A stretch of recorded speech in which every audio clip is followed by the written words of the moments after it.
Orang yang bersolawat dapat rahmat dari Allah. Orang yang bersolawat kelak tempatnya paling dekat dengan Rasulullah nanti di hari kiamat.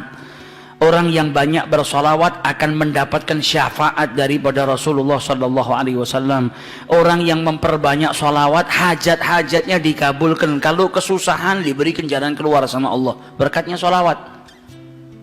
Berkatnya solawat itu macam-macam. Yuqdhal hawaij, dia punya hajat yang banyak. Kalau dia perbanyak solawat kepada Rasulullah, hajat-hajatnya dikabulkan oleh Allah Subhanahu Wa Taala.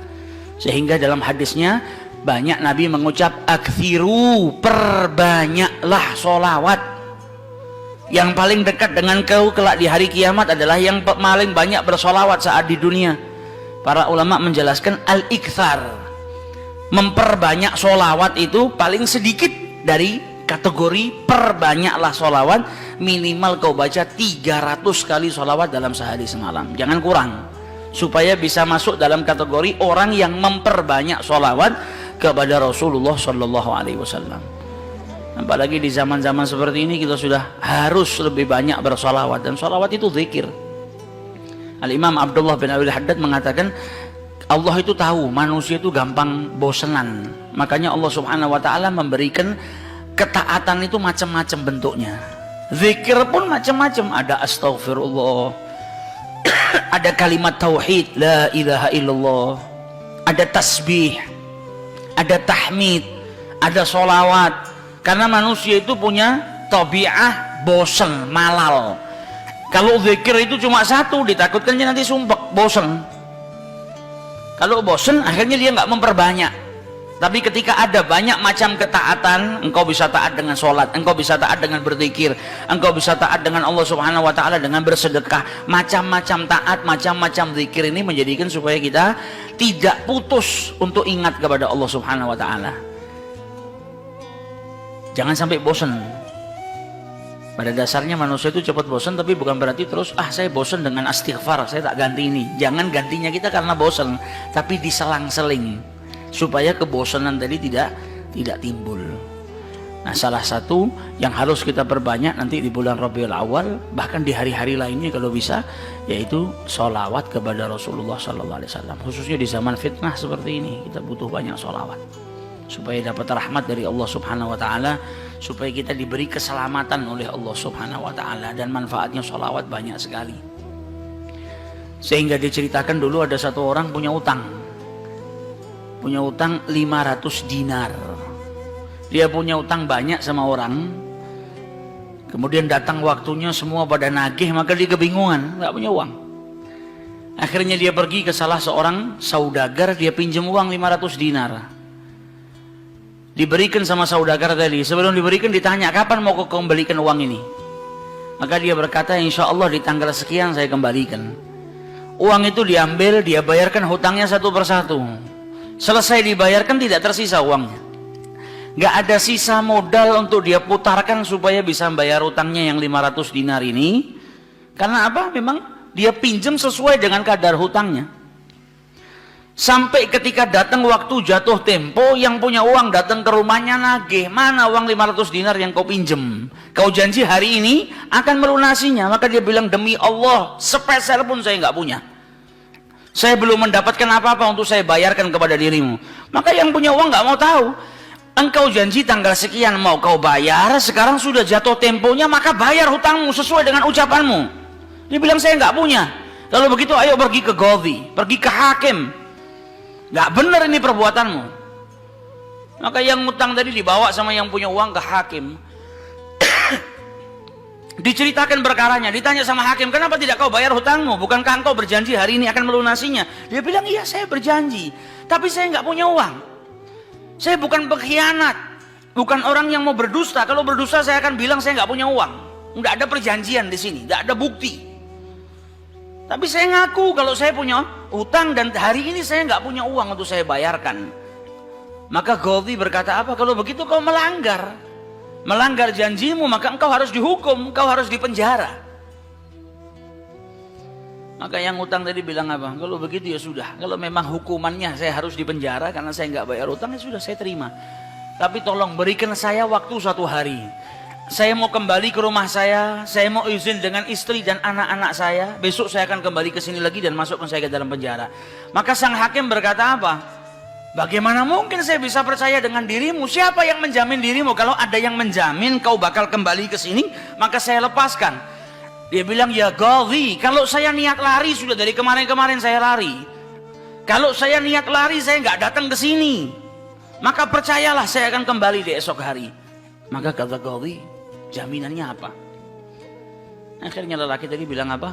Jaminannya yang menjamin saya adalah Rasulullah Shallallahu Alaihi Wasallam. Maka sang hakim bingung. Maksudmu yang menjamin Rasulullah ini bagaimana? Dibilang, ya hakim, kalau saya besok nggak kembali ke tempat ini, saya bersedia ditolak menjadi umatnya Nabi besar Muhammad Shallallahu Alaihi Wasallam. Ini tidak main-main sumpahnya. Dan ini bukan sembarang orang, memang orang yang soleh.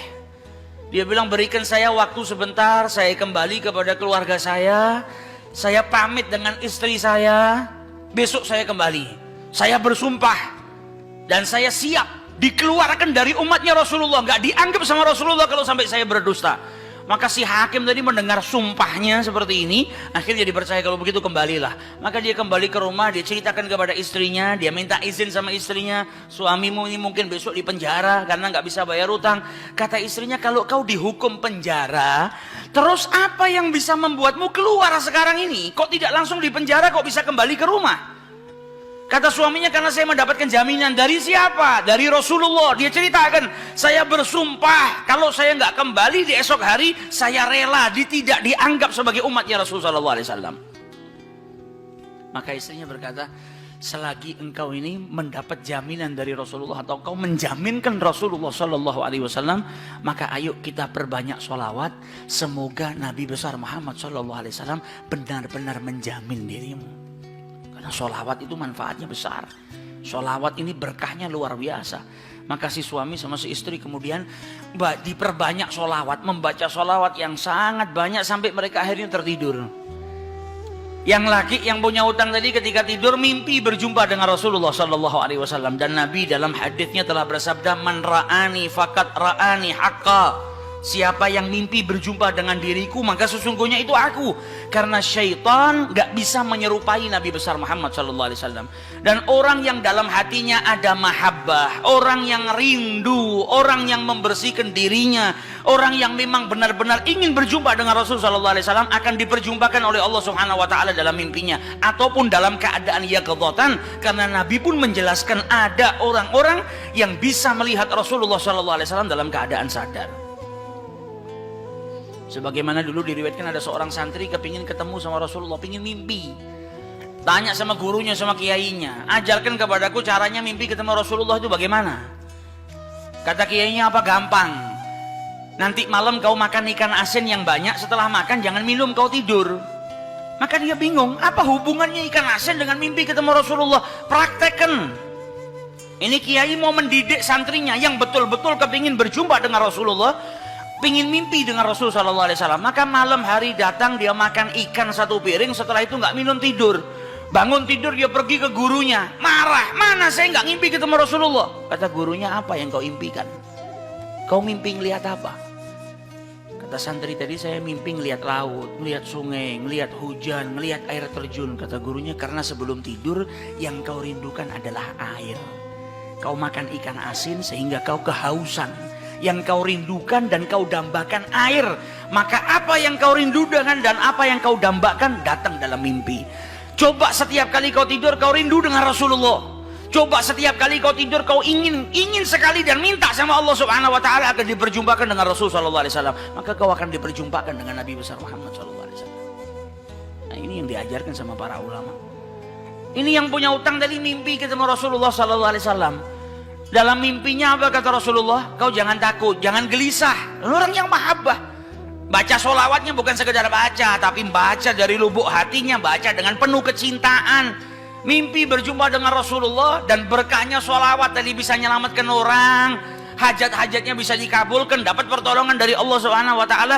Maka dalam mimpinya Rasulullah bilang apa? Besok pagi kau pergi, idhab ilal wali, pergi ke gubernur di tempatmu itu, bilang sama gubernur tadi, Rasulullah mengucapkan salam kepadamu. Dan sampaikan kepada si gubernur, kalau setiap hari dia bersolawat kepada Rasulullah sebanyak 1000 kali, itu solawatnya sampai kepada Nabi Muhammad. Dan sampaikan kepada si gubernur, tadi malam dia itu kebingungan baca solawat sudah 1000 atau belum. Ada salah dalam menghitung sehingga dia itu gelisah, saya sudah 1000 atau belum. Maka sampaikan kepada gubernur itu bahwasanya solawatnya sudah sampai 1000, jadi dia nggak perlu gelisah. Bangun dari tidur, dia mau kembali ke Ghazi, tapi sebelumnya dia pergi ke wali. Pergi ke gubernur tadi. Sampai di rumahnya gubernur, dia sampaikan, wahai wali, wahai gubernur, Rasulullah menitipkan salam kepadamu. Kaget dia.